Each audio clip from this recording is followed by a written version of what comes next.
Hello friends, welcome to chem guide channel. आज हम electrochemistry का चैप्टर पढ़ेंगे। ये बहुत ही इंटरेस्टिंग चैप्टर है। इसमें आपको क्या क्या पढ़ने को मिलेगा। इसमें आपको बैटरी के बारे में जानने को मिलेगा। बैटरी कितने तरह की होती हैं। इसमें हम गैल्वेनिक सेल के बारे में पढ़ेंगे, डैनियल सेल क्या होता है, और रेसिस्टिविटी, कंडक्टिविटी और कंडक्टेंस क्या होता है, ये सब पढ़ेंगे। सबसे पहले हम यहाँ पे शुरू करते हैं फैराडे के फर्स्ट लॉ से। Faraday first law. When electricity is passed through solution of electrolyte, then mass of metal deposit at cathode is directly proportional to electricity passed.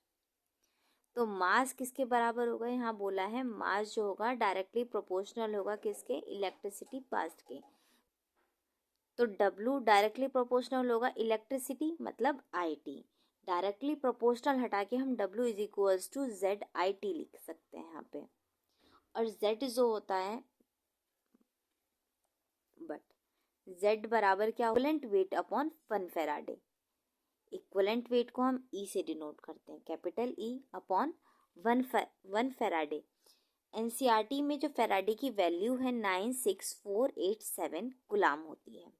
1 Faraday बराबर कितना होगा, 96487 गुलाम। अगर आप कंपटीशन की तैयारी कर रहे हो तो कंपटीशन में आप इसकी जगह इसके अप्रॉक्सीमेट रख सकते हो कि क्या हो सकता है यहाँ पे 96500 गुलाम कंपटीशन लेवल में। लेकिन एनसीईआरटी में जो यूज़ हुआ है वो 96487 गुलाम का यूज़ हुआ है। तो Z की वैल्यू अगर हम यहाँ रखें तो W is equals to EIT upon 96487 गुलाम। यहाँ पे 7 भी लगा देंगे, ठीक है, गुलाम। या फिर हम क्या लिख सकते हैं, W is equals to EIT upon 1 faraday. तो आपको ये फॉर्मूला एक तो याद रखना है, ये न्यूमेरिकल में बहुत ज़्यादा यूज़ होता है। W is equals to EIT upon 1 Faraday mass के लिए। तो W इज इक्वल्स टू क्या होगा, mass of metal deposit at cathode. यहाँ पे हमने लिखा है mass of metal deposit at cathode. Cathode पर जो मास जाएगा, डिपोजिट होगा वो। तो W इज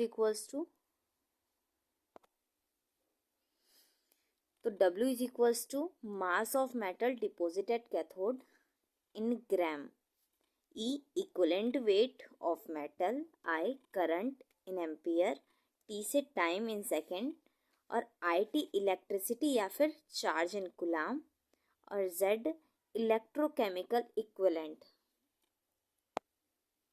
एक फॉर्मूला है इक्विवेलेंट वेट। अगर हमें इक्विवेलेंट वेट ऑफ किसी भी एलिमेंट का इक्विवेलेंट वेट निकालना है तो equivalent weight of an element is equals to atomic mass upon valency. जैसे कॉपर CuCl2 का हमें निकालना है, यहाँ पे कॉपर का निकालना है। इसमें क्लोरीन पर 1 नेगेटिव चार्ज और कॉपर पर 1 पॉजिटिव चार्ज आएगा।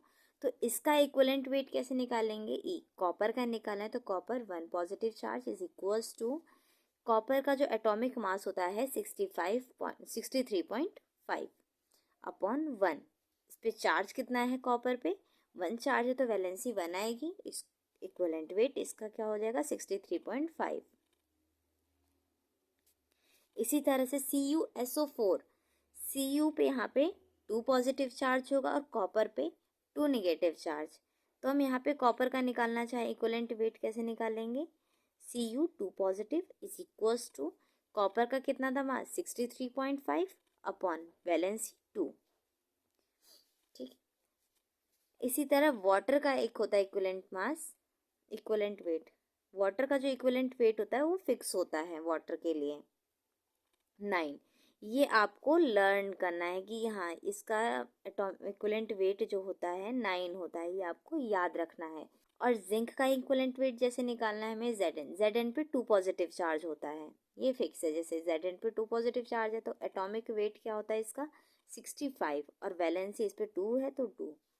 इसी तरह Ag पे निकालना हो हमें इक्विवेलेंट वेट तो Ag पे होता है 1 पॉजिटिव चार्ज, तो इसका कितना होता है एटॉमिक मास 108 अपॉन वैलेंसी 1, तो 108। अगर हमें 1 फैराडे निकालना है तो कैसे करेंगे, जैसे यहाँ लिखा डिफाइन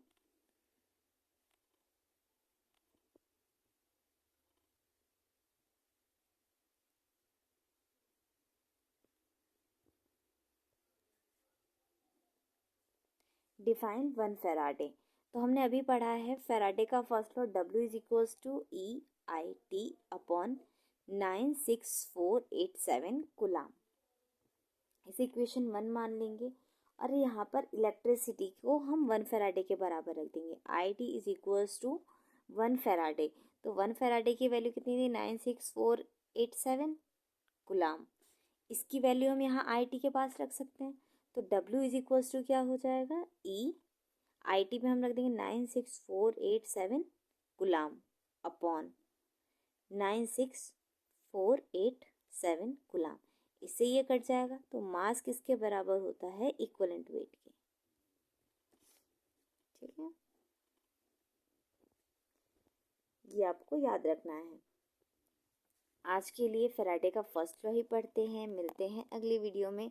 अगली वीडियो हम फैराडे का सेकंड लॉ करेंगे और कुछ बेसिक फॉर्मूलाज याद करेंगे।